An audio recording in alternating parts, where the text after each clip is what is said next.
Hey there, this is Dana Arcuri, author, speaker, and wellness advocate, and today's topic is about grief and how messy it is.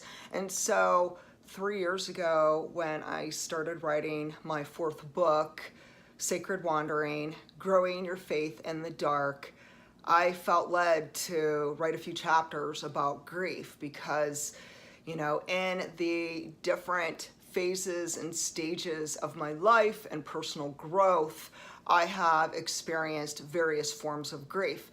Now, we have to understand that there's not just one stage or one kind of grief, that there's different kinds of grief. There's what I call conventional grief, when a family friend, a furry friend, someone near and dear to your heart passes away, and we start grieving this devastating loss. Then there's also anticipatory grief, which is before a patient actually passes away. So it could be a patient is given a very small timeline to live. Maybe they're told they have stage 4 leukemia, and for whatever reason, they know that time is of the essence. And so their family and their friends, who are very aware of this individual who was diagnosed with a fatal illness, they know that they're going to pass away. And while we don't know the time, the day, the year,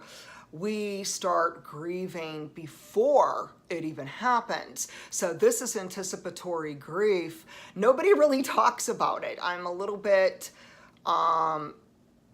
mystified why the common public does not speak on anticipatory grief when so many of us are experiencing it right now.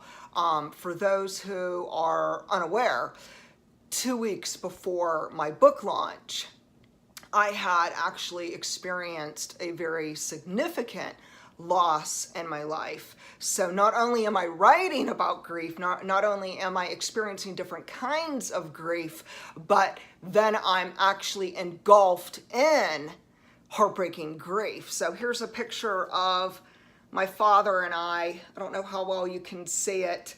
So this is my dad and I. This is from 2017 when we healed our relationship. It was a beautiful moment. My book has chapters on it too, Healing the Father Wounds. It is just a beautiful story of redemption and forgiveness. But let's move on to, I'm no stranger to grief. I am no stranger.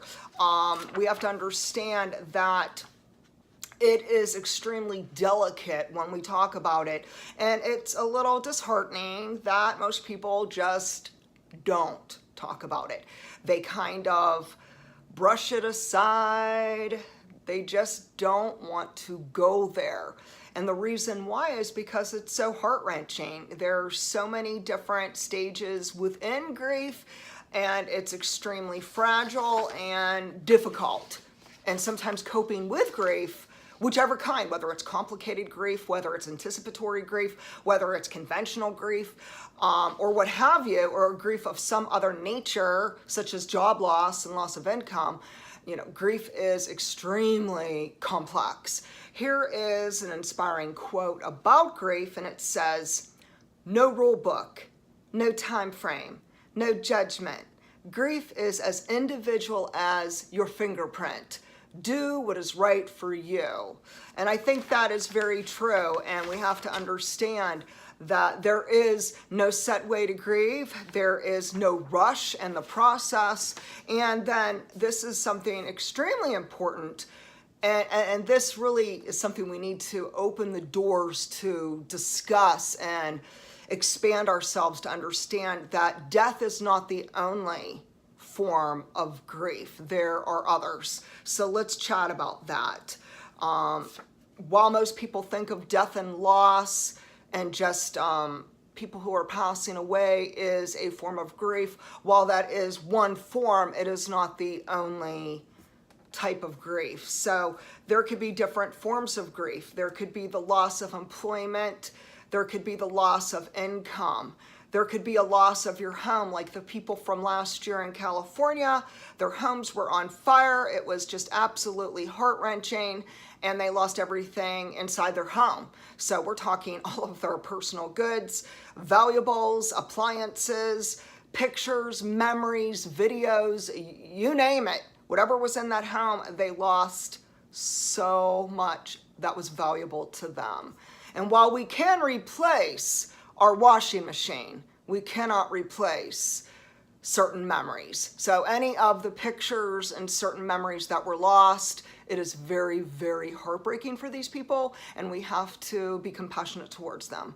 Next, number 3 would be the loss of our older kids. So they graduate high school and they may venture off to college, and all of a sudden we find ourselves in the empty nest. And so we say goodbye, and our kids venture off into independence and freedom. And while we want to give them wings and we want to see them soar and live their passionate purpose, sometimes it's so sad to say goodbye. And as parents, we grieve the empty nest. Let's move on to, there could also be a loss of relationships. It could be relationships at your work. If you left your job, if you've resigned, if you were terminated, if you retired, there's that loss of these relationships. You may have a loss of a friendship. You may have a loss of family or any form of relatives. You may be divorced and right now in the tsunami of emotions. Maybe your husband was cheating on you. Maybe your spouse was physically abusive. Perhaps you experienced domestic abuse and you are grieving the love you never had. And today we are validating this is real, and we need to respect that, and we need to just wrap our arms around the people who are struggling today with grief. Let's move on to another, is the loss of health. Now this one is hitting home for me. So in 2008, and this is 11 years ago, I was diagnosed with fibromyalgia and herniated discs, and I was forced to resign from the job that I loved. I had worked in the beauty industry, and I was absolutely passionate about being a licensed hairstylist, makeup artist, color analysis, working with cancer patients, burn survivors, doing medical esthetician work and skincare, and so even working on TV. I've been on PBS. I mean, hey, it was the highlight of my life. I had so many wonderful opportunities in the beauty industry. And so this was hard to say goodbye, but yet, you know, we have to take care of ourselves. And so when we lose our health or we find ourselves with chronic pain, it could go hand in hand with depression, you know, and we have to understand too, to respect those who are confronting and enduring any form of mental illness, whether it is a manifestation of trauma, whether it's PTSD from any kind of abuse, such as sexual assaults or physical domestic violence, or those who endure child abuse, what have you. There's also people who are grieving the loss of their health, whether it's physical, whether it's cognitive, whether it is emotional, the whole way around, it is a loss. You know, when you're no longer energetic and you're no longer independent and you no longer can work and be this productive person in society, it really impacts us on a daily basis on which we start grieving. So we grieve the loss of income. We grieve that this dream has died, this dream has ended. And sometimes we may become hopeless. We may get stuck even. You know, there are times we could get stuck in grief. So this brings me to that there are different forms of grief.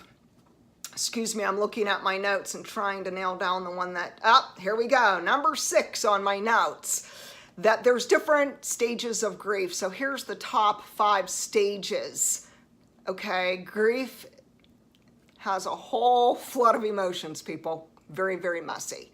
So it involves denial, anger, bargaining, depression, and acceptance.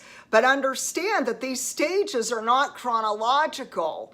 Everyone responds differently to grief. No two people are alike. We have to understand, while one person may get stuck in anger and just be pissed off about this grief, whether it's the job loss, whether it's their husband who was a cheating spouse who hurt them badly, maybe took off with the best friend, and so the wife or the husband, whoever left, the person who's the survivor is just in sorrow, deep, deep sorrow.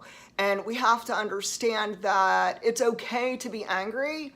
The one important factor about anger is we don't need to buck up, we don't need to have thicker skin, and we don't need to be a good Christian and try to forgive and forget and try to just let go of grief and let go of anger. Instead, let's give ourselves permission to lament. Let's give ourselves permission to feel our real, authentic emotions. Let's give ourselves permission to practice self-care. And so today, know that whatever you're going through, whether you're happy or sad, whether you're stuck in one of these areas, maybe it's denial, maybe it's anger, maybe it's bargaining, or maybe you're right at acceptance, which is beautiful. Know that there's beauty from the ashes, and it's okay to grieve. Give yourself permission to nurture you. Give yourself a little tender, loving care. And let's end with this inspiring quote that says, "Grief changes us. The pain sculpts us into someone who understands more deeply, hurts more often, appreciates more quickly, cries more easily, hopes more desperately, loves more openly." And if you'd like to check out my website or my new book, you can go to danaarcuri.com, or you could go to amazon.com and look up Dana Arcuri. Thank you and have an awesome day.